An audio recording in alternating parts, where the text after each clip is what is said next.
माघ मास कथा अध्याय 23। हरे कृष्णा, राधे राधे दोस्तों।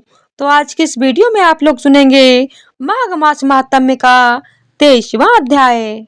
लोमश ऋषि कहने लगे कि जिस पिशाच को देवदूती ने मुक्त किया वह पहले द्रविड़ नगर में चित्र नाम वाला राजा था। वह बड़ा शूरवीर, सत्यपरायण तथा पुरोहितों को आगे करके यज्ञ आदि करता था। दक्षिण दिशा में उसका राज्य था और उसके कोष धन से भरे हुए थे। उसके पास बहुत से हाथी, घोड़े और रथ थे और वह अत्यंत शोभा को प्राप्त होता था। बहुत सी स्त्रियों के साथ क्रीड़ा करता था और अनेक यज्ञ उसने किए थे। वह नित्य अतिथियों की पूजा करता था और शस्त्र विद्या में निपुण था। ब्रह्मा, विष्णु, महेश तथा सूर्य की सदैव पूजा किया करता था। वह जंगल में भी स्त्रियों से घिरा हुआ क्रीड़ा किया करता था। एक बार वह पाखंडियों के मंदिर में गया और वेदहीन भस्म लगाए महात्मा बने हुए पाखंडियों से उस राजा की बातचीत हुई। पाखंडियों ने कहा कि हे राजन, शैव धर्म की महिमा सुनो। इस धर्म के प्रभाव से मनुष्य पाप को काटकर मुक्त हो जाता है। सब वर्णों में शैव मत ही मुक्ति देने वाला है। शिव की आज्ञा के बिना दान, यज्ञ और तपों से कुछ नहीं बनता। शिव का सेवक होकर भस्म धारण करने, जटा रखने से ही मनुष्य मुक्त हो सकता है। जटा धारण करने तथा भस्म लेपन से ही मनुष्य शिव के समान हो जाता है।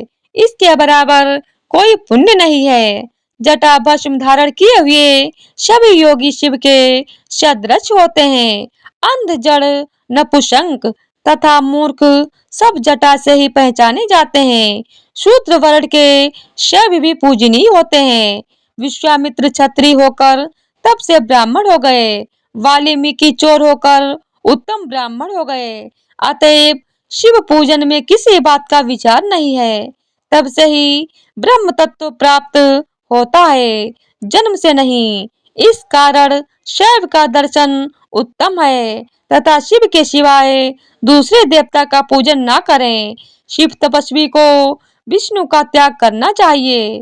विष्णु की मूर्ति का पूजन नहीं करना चाहिए। विष्णु के दर्शन से शिव का द्रोह उत्पन्न होता है और शिव के द्रोह से रौरवादी नरक मिलते हैं। इसी से भवसागर से पार होने के लिए विष्णु का नाम भी लेना नहीं चाहिए।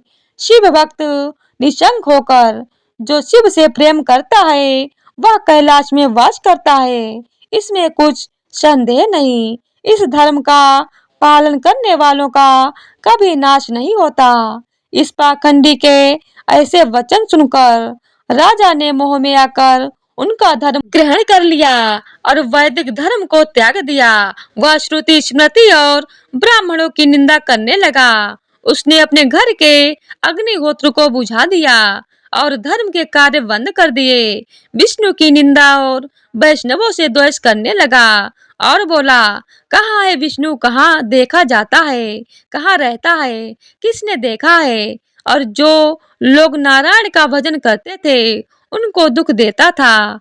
पाखंडियों का मत ग्रहण कर राजा वेद, वैदिक धर्म, व्रत, दान और दानियों को नहीं मानता था। अन्याय से दंड देता वह कामी राजा सदा स्त्रियों के समूह में घिरा रहता और क्रोध से भरा रहता। गुरु तथा पुरोहितों के वचनों को नहीं मानता था। पाखंडियों पर विश्वास करता हुआ उनको गांव, हाथी, घोड़े और सुवर्ण आदि देता था। उनके सब कार्य करता, भस्म धारण करता और मस्तक पर जटा रखता था। और जो कोई विष्णु का नाम लेता उसको मृत्यु दंड दिया जाएगा। यह ढिंढोरा उसने पिटवा दिया था। उसके भय से ब्राह्मणों तथा वैष्णवों ने उस देश को छोड़ दिया और दूसरे देशों में चले गए। सारे देशवासी केवल नदी के जल से जीते थे। जीविका से दुखी होकर वृक्ष आदि नहीं लगाते थे, ना ही खेती बाड़ी करते थे। प्रजा अन्न के अभाव से गला सड़ा अन्न भी खा लेती थी। आचार, विचार, अग्नि क्रिया सबको छोड़कर काल रूप की तरह वह राजा शासन करता था। कुछ काल पश्चात उस राजा की मृत्यु हो गई और वैदिक रीति से उसकी क्रिया भी नहीं की गई। यह यमदूतों से अनेक प्रकार के दुख उठाता रहा। कहीं लोहे की कीलों पर से चलना पड़ा, कहीं जलते अंगारों पर चलना पड़ा, जहाँ सूर्य अति तीव्र था और न कोई छाया का वृक्ष था। कहीं लोहे के डंडों से पीटा गया, कहीं बड़े बड़े दांतों वाले भेड़ियों और कुत्तों से काटा गया।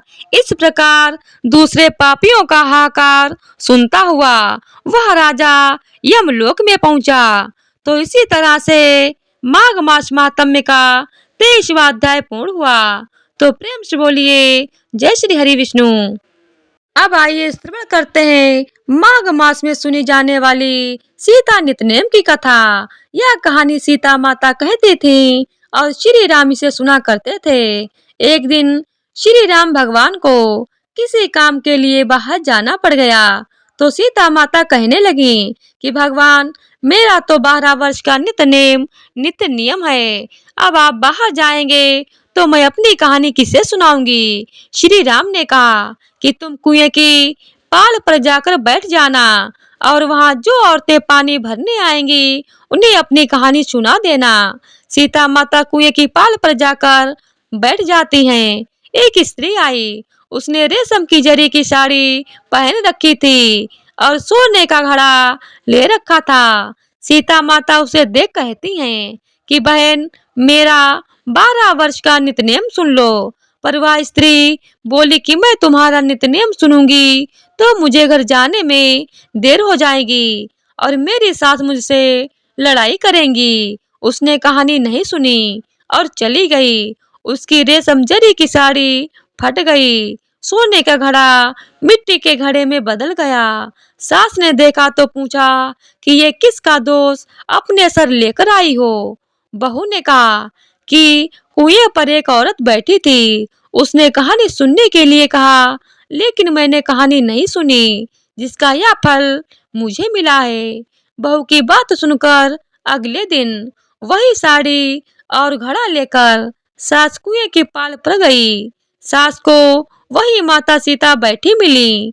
तो माता सीता ने कहा कि बहन, मेरी कहानी सुन लीजिए। सास बोली कि एक बार छोड़, मैं तो 2-4 बार कहानी सुन लूंगी। सीता माता ने कहानी कहना शुरू किया।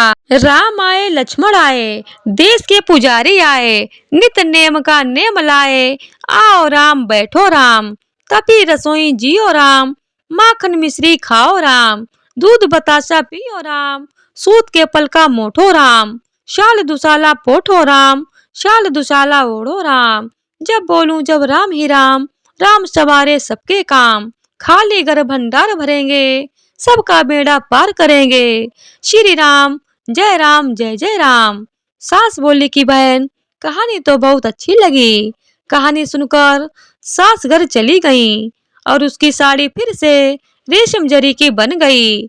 मिट्टी का घड़ा फिर सोने के घड़े में बदल गया। बहू कहने लगी, सासू माँ, आपने ये सब कैसे किया। सास ने कहा कि बहू, तू दोष लगा के आई थी और मैं अब दोष उतार कर आ रही हूँ। बहू ने फिर पूछा कि वह कुएं वाली स्त्री कौन है। सास बोली, वे सीता माता थी। वे पुराने से नया कर देती हैं, खाली घर में भंडार भर देती हैं, वह लक्ष्मी जी का वास घर में कर देती हैं, आदमी की जो भी इच्छा हो उसे पूरा कर देती हैं।